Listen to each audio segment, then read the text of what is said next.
മാപ്പില്ല മാപ്പില്ല മാപ്പില്ല മാപ്പില്ല യുവദാസികൾക്ക് മാപ്പില്ല യുവദാസികൾക്ക് മാപ്പില്ല.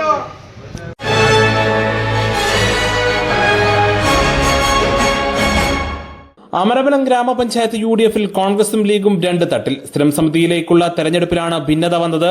ക്ഷേമകാര്യ സ്ഥിരം സമിതിയിലേക്ക് ലീഗും കോൺഗ്രസും വെവ്വേറെ മത്സരിച്ചതോടെ ലീഗിന് പിന്തുണയുമായി CPM അംഗവും എത്തി. ഇതോടെ ക്ഷേമകാര്യ സ്ഥിരം സമിതി അധ്യക്ഷനായി ലീഗിലെ VK ഗോപാലൻ 2-നെതിരെ 3 വോട്ടുകൾക്ക് വിജയിച്ചു.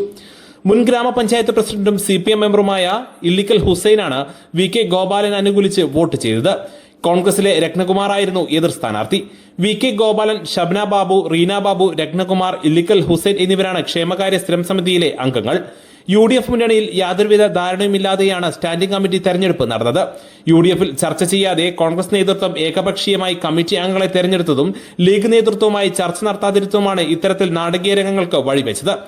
അതേസമയം ആരോഗ്യ സ്റ്റാൻഡിംഗ് കമ്മിറ്റി തെരഞ്ഞെടുപ്പിലും വികസനകാര്യ സ്റ്റാൻഡിംഗ് കമ്മിറ്റി തെരഞ്ഞെടുപ്പിലും ലീഗ് അംഗങ്ങളും CPM അംഗങ്ങളും വിട്ടുനിന്നതിനാൽ തെരഞ്ഞെടുപ്പില്ലാതെ ഇരു സ്ഥാനങ്ങളിലേക്കും കോൺഗ്രസ് മെമ്പർമാരായ അധ്യക്ഷന്മാരെ ഏകപക്ഷീയമായി തെരഞ്ഞെടുത്തു.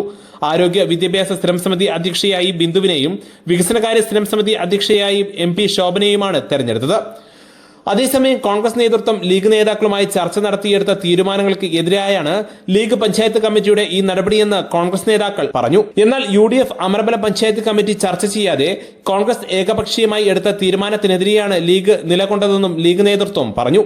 അമരവലം പഞ്ചായത്തിൽ 12 സീറ്റിൽ കോൺഗ്രസും 5 സീറ്റിൽ ലീഗും 5 സീറ്റിൽ LDF-ഉമാണുള്ളത്. നിലവിൽ UDF ഭരണസമിതിയിൽ പ്രസിഡന്റ് പദവി കോൺഗ്രസിനും വൈസ് പ്രസിഡന്റ് പദവി ലീഗിനുമാണ്. News now, Pookkottumpadam.